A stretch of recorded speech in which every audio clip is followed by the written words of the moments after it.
Alright, y'all, here to make another biblical video. It's been a while since my last biblical video. See, I want to talk about Job. Um, Job was, I hate to compare him to Donald Trump, but he's the only real example I can think of when it comes to money. So basically, this guy financially was the Donald Trump of his village or tribe or whatever you want to call it. He had all the money in the world, but most importantly, he had a very strong relationship with God, which is more important than any amount of money or wealth you can obtain here on this earth. Because, like this story portrays, money can be gone in an instant. You never know when a financial crisis will hit. Basically, Job was worshiping God the best he could, and they say he was blameless, whatever that means, because I'm not exactly sure, because they say it's impossible not to sin. Well, I reckon Job met the standard for not sinning, I guess, as much as humanly possible. He was a great guy, so he thought he thought everything was going good, but he didn't know what was about to conspire against him. Um,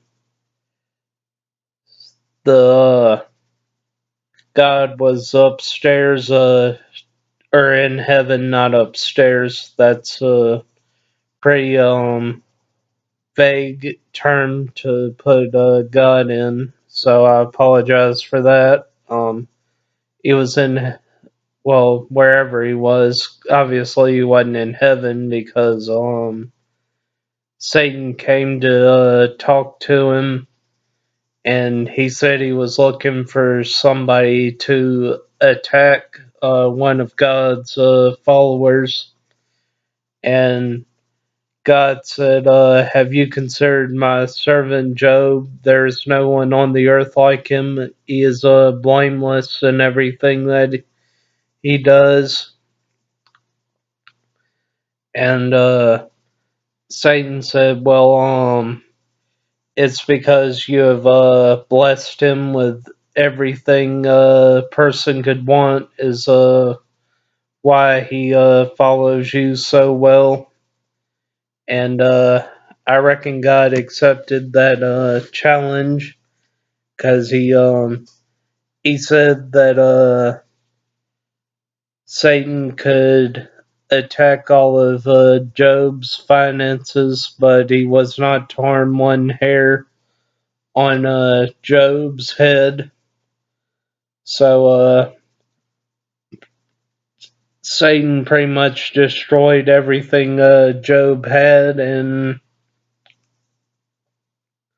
piece by piece. But Job still remained faithful to God and said that he would continue following him. So God and Satan met again, and God said, I told you my servant Job will not leave me no matter what you do to him.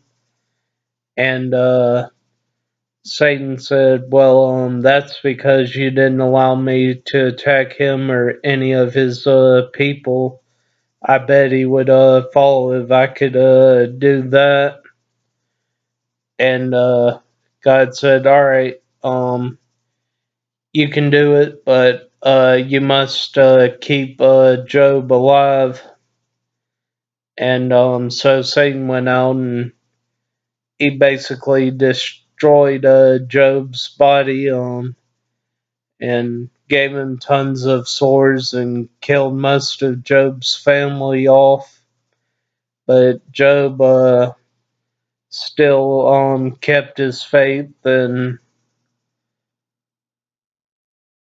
I guess Satan gave up, but Job was is really in a bad place because his his wife was still around and some of his friends, and they were all saying, why would God allow this to happen to you? You've been a faithful servant to him.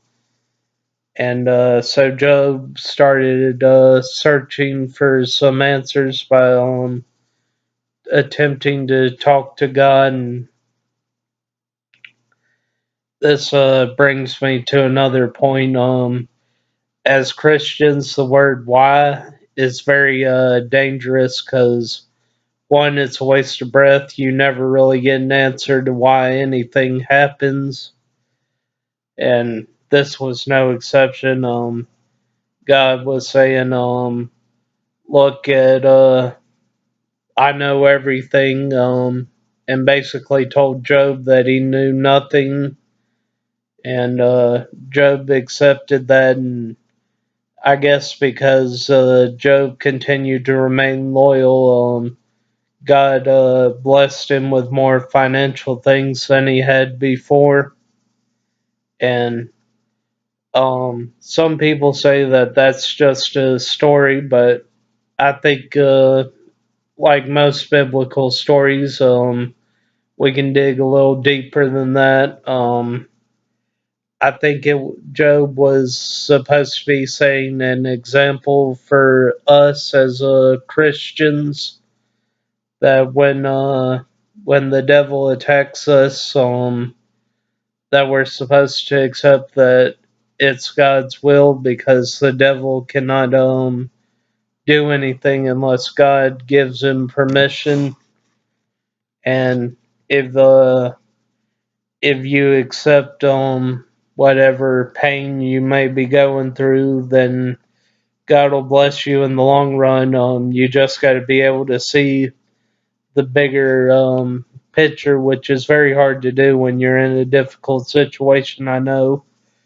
But if you fight the enemy, God will bless you. And